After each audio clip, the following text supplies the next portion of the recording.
expectation attached to this. Am I keeping a ledger, even a small one? If the answer is yes, that's useful information. It doesn't mean you're a bad person. It means you have an unspoken need.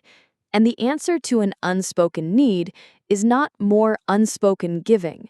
The answer is to speak it, or to genuinely release it. Second, practice the small, honest sentence. You don't have to overhaul your entire personality.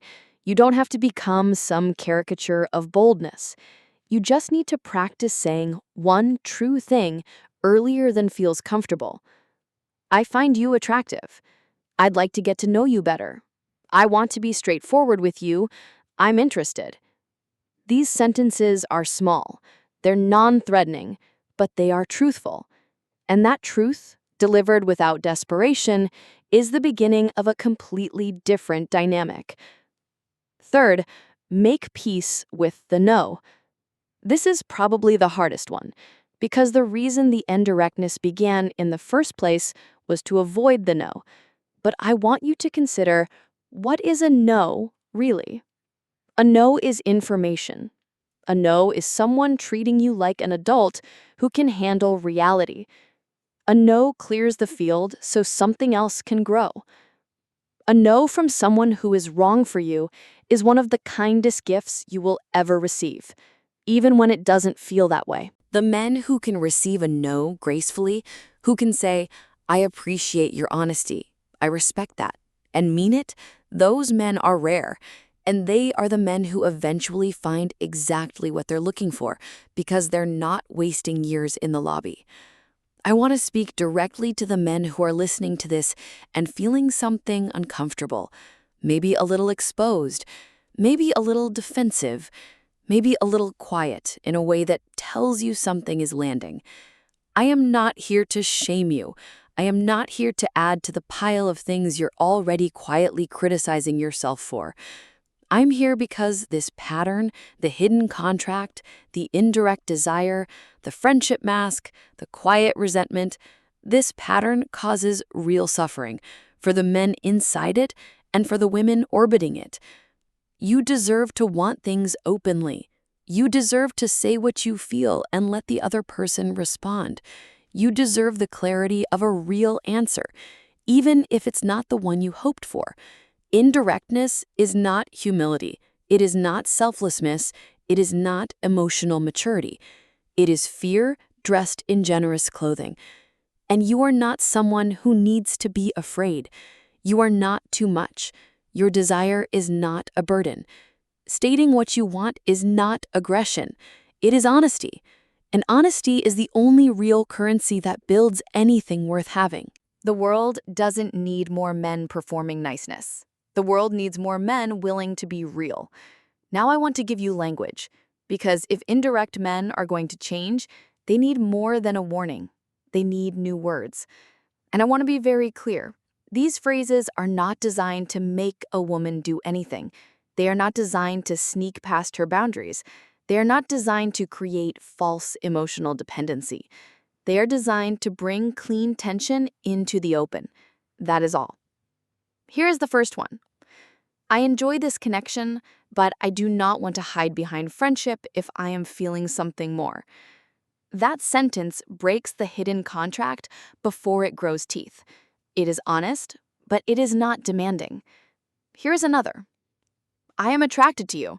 I am not saying that to pressure you.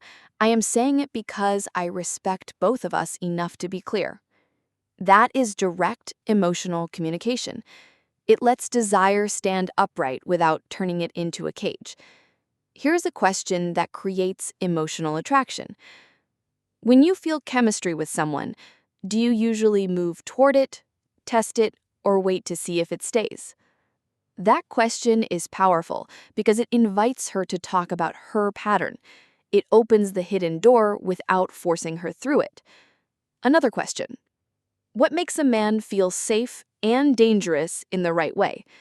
Now, listen to that carefully. Safe and dangerous in the right way does not mean unsafe. It means grounded enough that she can relax and alive enough that she can feel the spark. Here is another. Do you like when a man tells you exactly what he wants, as long as he can handle your answer? That question is simple, but it carries the entire lesson of this episode. Desire plus emotional control. Heat plus freedom. Attraction plus consent. For a more sensual conversation, you can ask, what kind of conversation makes you forget to check your phone?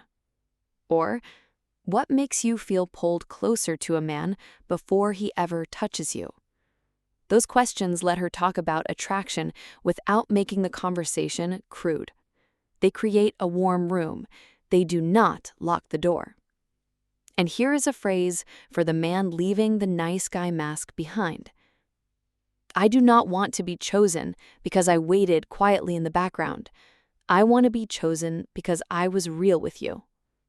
That is a man taking his desire out of the shadows. That is the opposite of manipulation. Because dark psychology uses the hidden room to control someone. Clean attraction opens the door, turns on the light, and lets both people decide if they want to step inside. That's episode 3 of Various Views. Why nice guys communicate indirectly. I hope something in there moved something in you.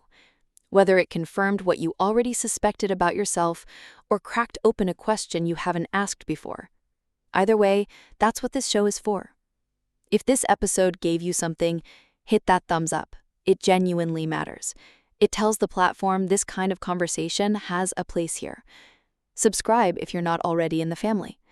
We go deep in here, every episode. And if you have someone in your life who needs to hear this, share it. You don't have to explain why. Just send it. Let the episode do the talking. I'm Mia Maya. This is Various Views, and I'll see you in the next one.